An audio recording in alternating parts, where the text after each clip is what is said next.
Different plant, different day, same problem. My variegated MONSTERA deliciosa has reached the top of its moss pole and it's just a little too large for my new house. So I thought I'd use the opportunity to give you a short and sharp chop and extend tutorial.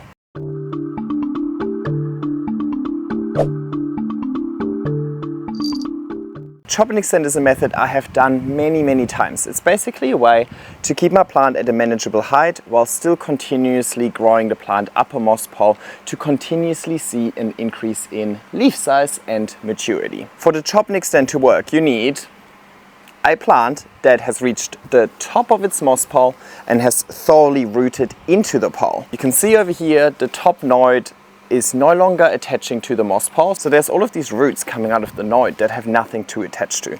And you can see that this plant has grown a crazy root system in and around the moss pole. The fact that a few roots have grown back out of the moss pole and aren't within it is not a problem at all. That is how these plants would grow in nature as well.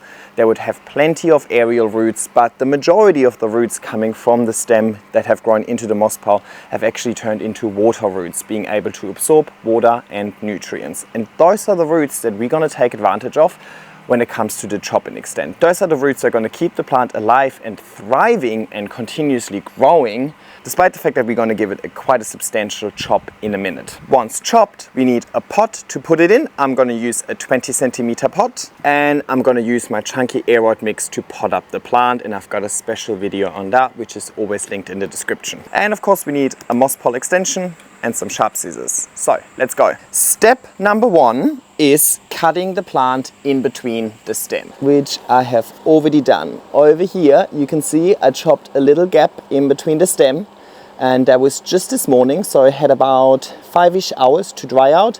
That way I am decreasing the chances of rot when I pot this back up. Next I need to remove the garden stake from the moss pole. The garden stake is at the moment connecting the bottom and the top part, and I just want to use the top part. Now when I talk about the bottom and the top part, I'm referring to the two moss poles. This 180 centimeter moss pole is made out of two 90 centimeter moss poles.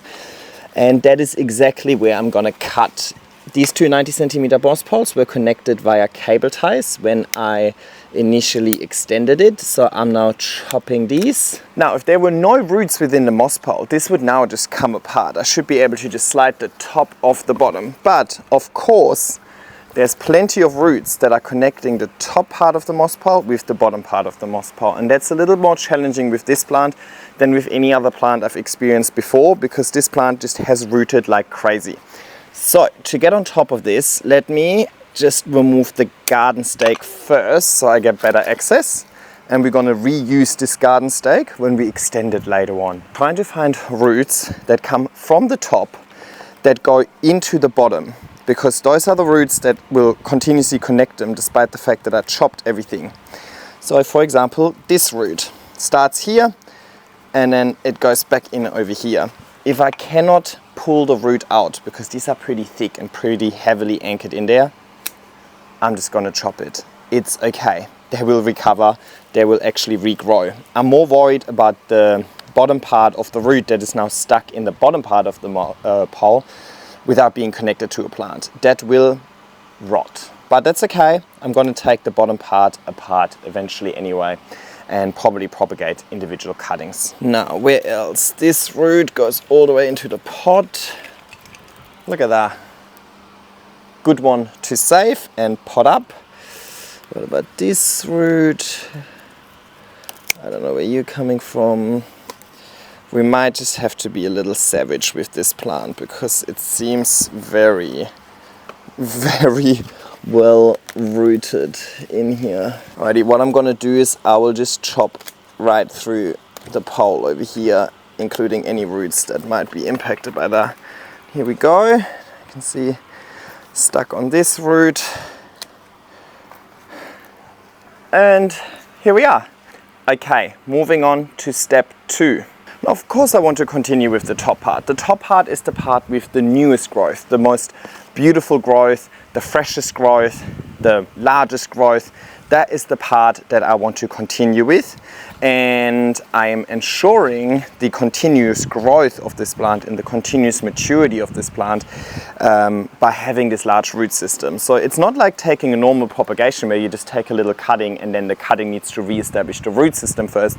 The root system has already been established. This plant can just regrow as if nothing really happened. And the more of a root system the plant has, the more likely you will eliminate any sort of shock as a result of this process. Now sometimes I try to take some moss out of the bottom part of the pole as well before potting it up, but honestly it's so root bound. So I'm going to pot this up, and I'm going to pot it up towards the back end of the pot because all of the leaves make it front heavy. This long root over here, I'm just going to try and curl in there. Come on, curl in there, curl in there. And then this root can expand into a proper water root, able to absorb water and nutrients. So yeah, this is already quite root bound, but with monsteras, I find that they like to be root bound. If you give them too much space in their pot, they'll continuously growing roots, and I don't want roots, I want leaves. I'll now top this up with my chunky aeroid mix. Now before I add some aeroid mix on this side of the pot, let me fit the garden stake back in without ruining any of the beautiful roots I just saved. Bam. Now I can top it up. Alright, I'll take cable ties and I'll use them to connect the previous top part of the pole to the garden stake. And already I can just pick this up now. Now I didn't do anything to connect the pole with the pot, it's all just held together by the roots and the aeroid mix, but if you want to, you could also cable tie these things together. Right, next up we need our moss pole, and I want to fill in this gap at the top as well, so there's no gap between the two poles. Now I make all of these poles in bulk every couple of months or whenever I feel like I need some. And I have a full tutorial on how I make these moss poles myself, and it's always linked in the description or in my moss pole playlist. We do the same thing over here. We just take the extension and we use the garden stake to hold it in place. Just one cable tie at the top, one at the bottom. That is sufficient and ensures that the pole doesn't spin around. You don't have to, but I move my plants around a lot and I found it gives them additional stability to connect the two poles with each other just using a cable tie. Can be a bit finicky, so I just use a chopstick to kind of guide the cable tie to where I want it to go. And I just do that in a couple of spots. Alrighty, now I can chop the cable ties. And we are done. The new growth now has a moss pole to attach to, so it can continuously grow roots in there and expand its root system. And the more roots, the more potential for the plant to grow nice, large, strong and healthy. Now, what can I do with the bottom part? Good question. That bottom part has a huge root system, and I just got rid of more than 50% of the leaves that this root system was supporting. So what the plant is going to do is going to send growth hormones to the top node, or sometimes even the top 2 or 3 nodes. So this plant is going to reshoot in 2 to 3 spots if I do absolutely nothing. But I can optimize this further. I could chop between every single node, and then every single node is basically its own plant with an already established root system on that pole, and then there could be 5 to 10 plants growing on that same pole. Let me show you an example of that. Actually, before I show you the example, let me quickly water in this plant. So to water my moss poles, I use something called upside down water bottle technique. And yes, I made up that name, but no, I did not invent the technique. I've seen it online. Past Plant Life was who inspired me to do this. So basically I make a little cavity at the top of the moss pole and I pop a water bottle in it, and then the water is going to slowly release and water the plant. Now ideally you do that while the plant is in a heavy decorative planter, so that it is not so top heavy and less likely to fall. I'm also going to water the substrate because I just potted that up, right? But let's just hope that that is not falling anyway, and we just keep going. Last time I've done the chop and extend, I took one of the propagations from the bottom part and potted it up on a moss pole. This one is a plastic back moss pole, but same principle. This plant then grew all the way up the moss pole, and when it reached the top, I decided to chop between every single node. I think you can see most of the chops that I made, like here, and some cuts here and here and here. And you can see that every single node, this one has reshot, there's a new shoot here, there's a new shoot here, there's a new shoot here. This entire thing is a little new offshoot, and the top is also growing a new leaf. Sorry, this was really heavy. So this is just a demonstration of exactly what I could be doing with this pole as well, but I can also keep it as one and just watch the top reshoot. Of course, if I chop it into 5, 6, 7 plants, each plant in itself is smaller, has less leaves to produce energy, has less roots to absorb water and nutrients, so the growth will be a little more stunted.